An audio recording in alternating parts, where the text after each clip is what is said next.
Dogs are our pets and companions, and we love them even though they often seem unable to do anything more than lie around and run after sticks.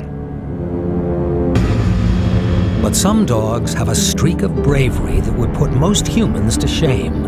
In situations that would terrify grown men, these dogs persistently protect others, despite the threat to their own lives.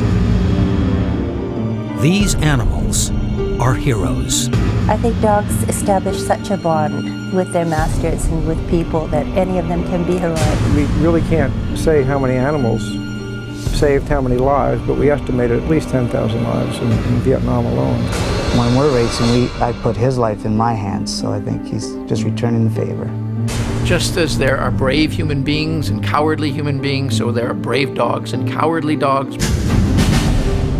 Animal X travels first to Sault Ste. Marie in Canada and later to Florida to investigate two incredible dogs that walk the fine line between bravery and the risk of sudden death. Paul Guitard is a champion sled racer. He would not be alive today if it wasn't for the bravery of his husky, Grizzly. I've been sledding for about 2 years when I got Grizzly. And it was the best thing that ever happened because he ended up being my best lead dog.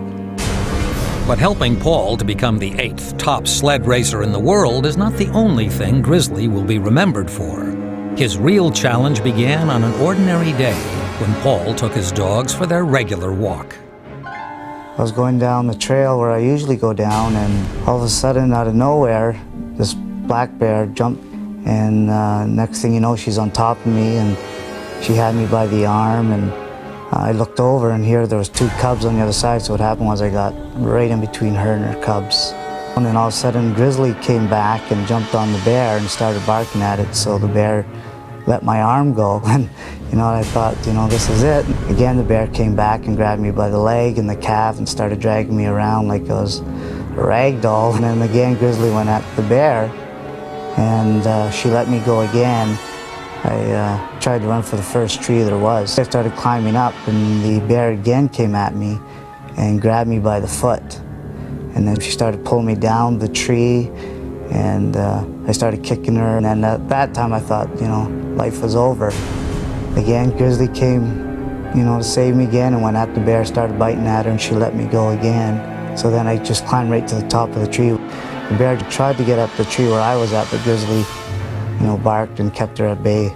I was up the tree, and Grizzly fought the bear for nearly 7 hours. I thought sooner or later Grizzly would run away, or the bear would get up there and it would get me. But no, he was there for me, and he cared enough. But this bear here was 300 pounds, which is a big size for a female. And then you got myself, who only weighed about 135. And then you got Grizzly, who only weighed 60. For a dog that size to take on an animal that size, is remarkable. Paul and Grizzly were finally rescued, but Grizzly had stayed by Paul's side for the entire 7 torturous hours. His courage was acknowledged by several awards. Carleen Bradford is an author who has researched and retold dozens of stories about animal heroes, including Paul's.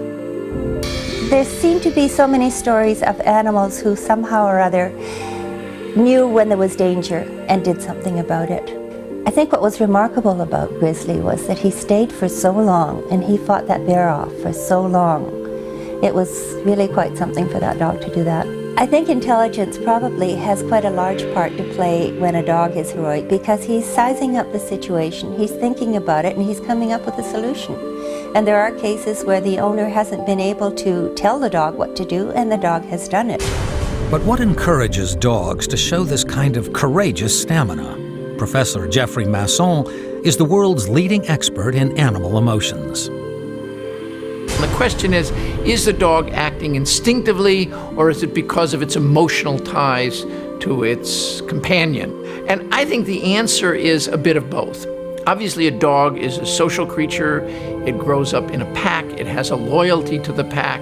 and we become part of the pack. So their life is really dedicated to us, the leader of the pack. But sometimes they will risk their lives to save someone who is not the leader of the pack, and that's really quite interesting.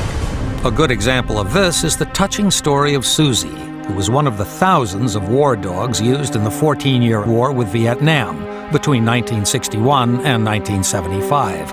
Susie is responsible for saving dozens of lives, even though only one of them belonged to her primary carer, Paul Morgan. The whole armed forces in Vietnam had about 4,000 dogs. They did everything. They guarded flight lines, they guarded ammunition, they went out on patrol, they detected mines, booby traps, and the morale of the unit picked up when a dog went up front, with the scouts out front. So they felt if the dog was out front, that they were safer. I got her from a Vietnamese French priest. I thought she was worth my life. That's why I got her. I knew if I had a dog with me, I could sleep at night. Susie may have made the young soldier feel safe at night, but that was nothing compared to the astonishing role this dog was about to play in a gruesome battle. A helicopter gunship fight was going on about, I'd say a mile, half a mile from us. And it hit one of the aircraft and it blew up. So we got sent on a rescue mission to go pick up the downed pilot. His name was Donald Clark. We knew he was out there somewhere. We knew he was shot down. And as we were heading for his aircraft, Susie wouldn't move. So I figured that she'd lost her nerve. And instead, she had alerted on enemy soldiers to our right in bunkers. We would have been ambushed by the same people that shot down Captain Clark's aircraft.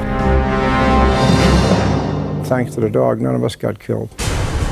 When we got over to Captain Clark's aircraft, of course, he was burned beyond belief. So we wrapped his remains in poncho. Susie sat on top of the remains while we fought our way out. We were completely out of ammo. As soon as the relief aircraft came in, I put Captain Clark up forward in the flight deck, and then Susie sat on his remains there so they wouldn't fall out of the aircraft. Just total, absolute devotion. She just knew what was going on all the time. A lot of people don't even know what those dogs did. It was a terrible crime to leave those animals behind, especially after all the devotion to duty. We ran out on our allies, is what we did. She knew what she was supposed to do, and she walked out front fearlessly and did her job. She was my buddy.